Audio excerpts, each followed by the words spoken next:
Hello class, we shall continue by looking at medical biotechnology part 2, and here the focus is gene therapy. Let's begin by looking at the objectives of this segment here. Objective number 1, make sure that you're able to state the presence and prevalency of faulty genes. Number 2, be able to list some diseases of genetic origin. Number 3, be able to define gene therapy. 4, be able to list some genetic diseases that are suitable candidates for gene therapy.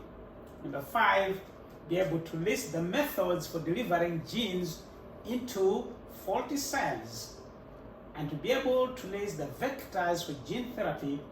Also explain the order or ADA experiment with a shunt. Be able to explain the Botch-Gelsinger episode. And number 9, be able to list the limitations of gene therapy procedures. And finally, be able to explain some ethical issues surrounding gene therapy. So first, altered genes. We are trying here to understand what genetic diseases are. Altered genes. What are altered genes? When we talk about altered genes, we are referring to mutated genes. Such genes are dysfunctional. In other words, they form gene products or proteins that don't function well or don't function at all, and some cause diseases. What is then the prevalency of altered genes? How widespread are these genes? Here is what we know now. Each person has about 6 defective genes, and about 1 in 10 people end up developing an inherited genetic disorder. So here is what you need to understand. Mostly we are actually unaware of the presence of these fault genes in us. Again here, we said each person has somewhere around 6 defective genes, but we are unaware of their presence. Often we see relatives suffering from some type of genetic disease. Example, if you have a relative or you know some person who has a sickle cell, that's a good example of a genetic disease. Looking at the numbers then, how many genetic diseases are there? Well, approximately 2,800 human disease conditions result from defect in one of the patient's genes. So this needs to be reversed. We have that word in the wrong place. It's supposed to be somewhere there. So let's read it properly here. Approximately 2,800 human disease conditions results from defects in one of the patient's genes. Here some examples of genetic diseases. Cystic fibrosis, which we are all familiar with. We have already mentioned sickle cell. And then ALS is another example of a genetic disease. Diseases of genetic origin, effects of defective genes. Actually, most defective genes cause no effect, largely because we carry 2 copies of each gene. So your chromosomes are always in pairs. So you have an allele from your male parent, allele from a female parent. So in that arrangement, then you have 2 copies. The exceptions, of course, are the X and Y chromosomes. One normal gene is enough to avoid symptoms if the disease gene is recessive. Again, one normal gene is enough to avoid symptoms if the disease gene is recessive.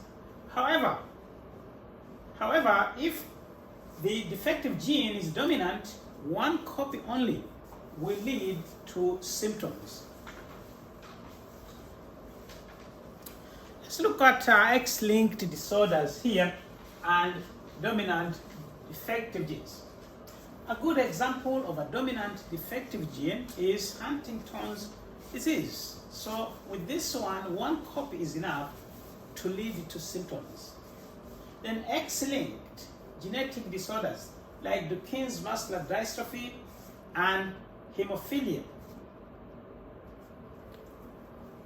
Here we're kind of pointing out, depending on the situation, you could end up with some benefits.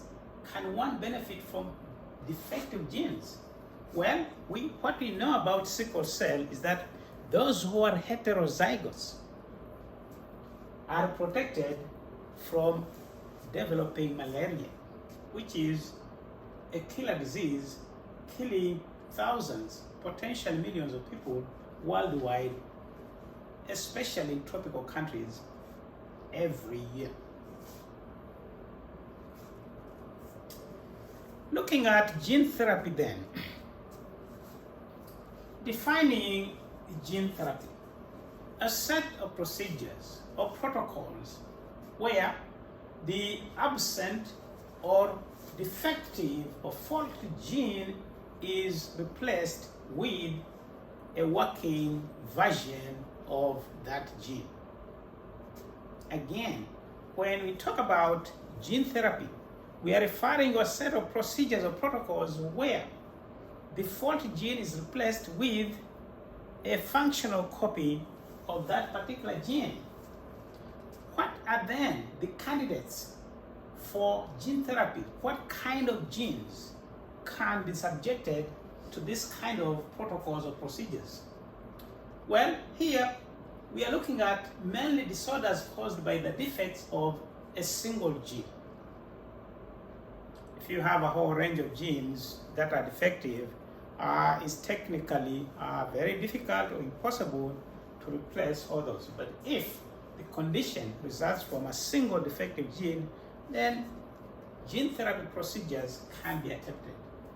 Here are some examples then. Lesch-Nyhan syndrome is one example.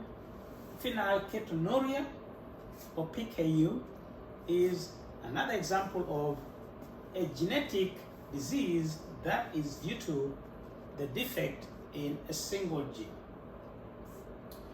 What are then the targets for gene therapy? Where do we direct these kinds of protocols? If we are to replace a defective gene, what kind of cells do we target?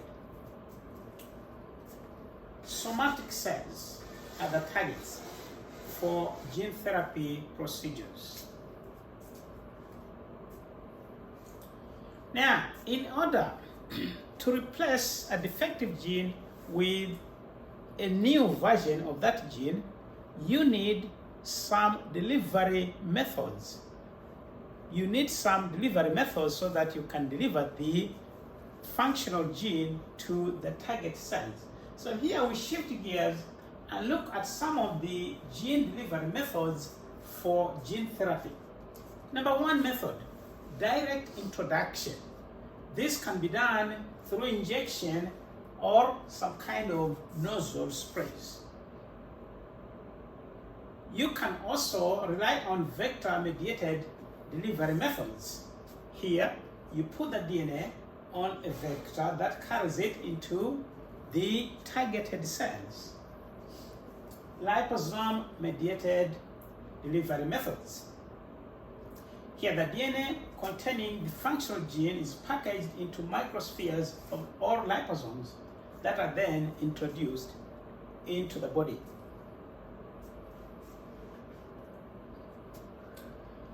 Looking then at the focus of gene therapy.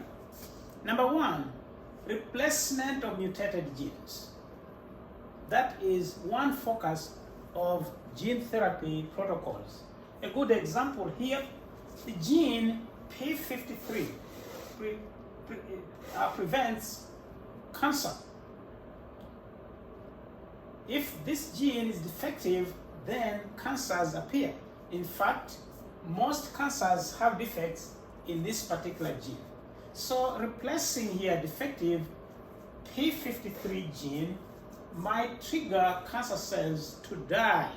Now here maybe you're wondering what is P this is just a protein 53, and I'm not quite sure why you have that number, but possibly that maybe it has to do with the molecular weight of this protein.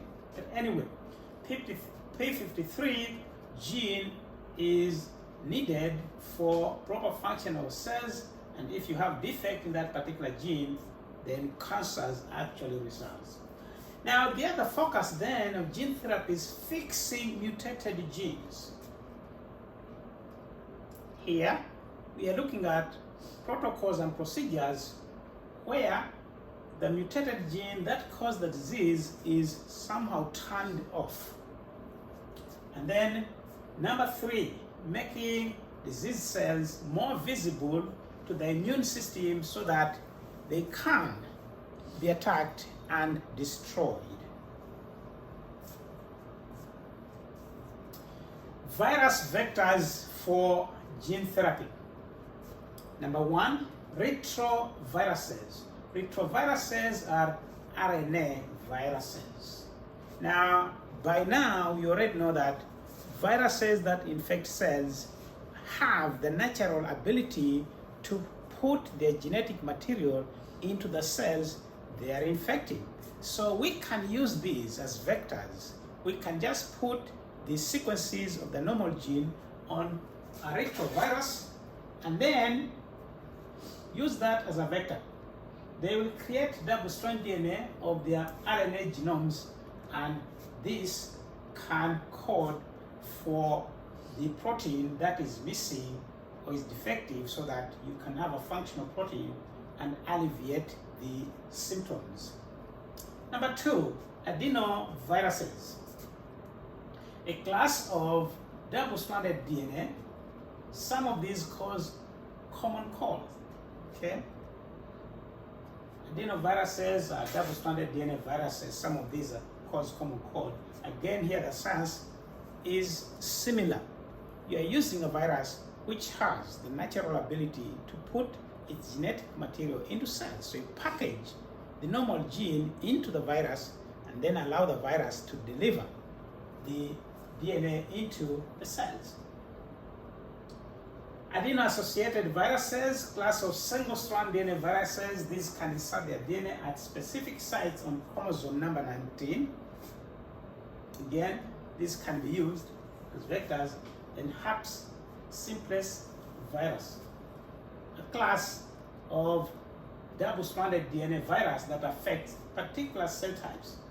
Some types cause common cold or cause cold sores.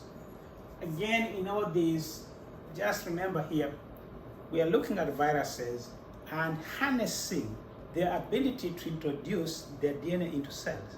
So all that one needs to do here is to package the normal gene into one of these and then allow the virus to do the rest. There are also non-virus gene delivery methods. Number 1, gold bullet method. Here, microscopic gold spheres are first coated with the genes, then they are fired into the cells, and the hope is that they will release the DNA into the cells. Use of liposomes. Use of liposomes. This is another one of the non-viral gene delivery methods. The DNA here is packed into microspheres or liposomes, which are then introduced into the body.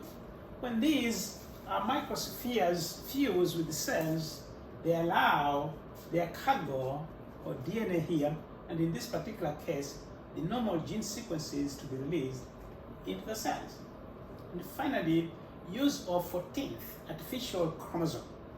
Again, this is a modified chromosome. Artificial chromosome here is modified and designed to be integrated into the cell's genome. So if we put the sequences you want to introduce in the cells into this artificial chromosome, it will be introduced into the cells. The DNA to be introduced is spliced onto the 14th chromosome. Again, this is just integrating the sequences into this chromosome, and then the rest will be done by this chromosome by delivering your gene into the cells. Now, these are the strategies, these are the focuses, and now in the next segment we shall be looking at some success stories and some heartbreaks associated with gene therapy.